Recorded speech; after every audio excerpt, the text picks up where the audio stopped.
అందుకే నాయకులందరికీ కూడా, జన సైనికులందరికీ కూడా, వీరమలందరికీ కూడా ఇది ధైర్యంతో కూడుకున్న పని. ఉగ్రవాదులను ఎదుర్కోవడం అంటే ధైర్యంతో కూడుకున్న పని.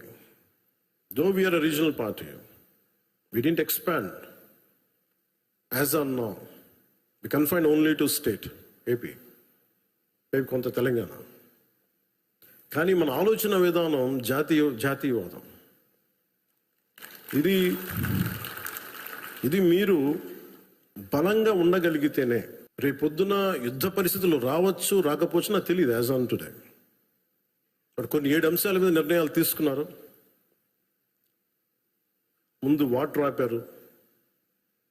అంటే కొంతమంది మాట్లాడుతారు, కొంతమంది లీడర్స్, ఎంత లౌకికవాదం, ఎంత సెక్యులరిజం అంటే అందరికీ, ఎంత సెక్యులరిజం అయిపోయిందంటే అందరికీ. నేను అనేది మన కంట్రీ స్లోగనే సత్యమేవ జయతే. Unlike America, in God we trust అంట. 3 కోట్ల దేవతలు ఉన్న దేశాలలో మన సత్యాన్ని నమ్ముతాం, కానీ మన అమెరికాలాగా ఇన్ గాడ్ వి ట్రస్ట్ ఒక దేవుడిని పెట్టలేదు మన దేశంలో. We are beyond religion, we are beyond God. Truth is eternal. సత్యం అంటే ఏంటి? ఒక తప్పుని తప్పుగా చెప్పడం, ఒప్పుని ఒప్పుగా చెప్పడం. If I make a mistake, I'll say admitted it's a mistake. Constant కరెక్షన్లో ఉండాలి. ఎటర్నల్ ట్రూత్ అది.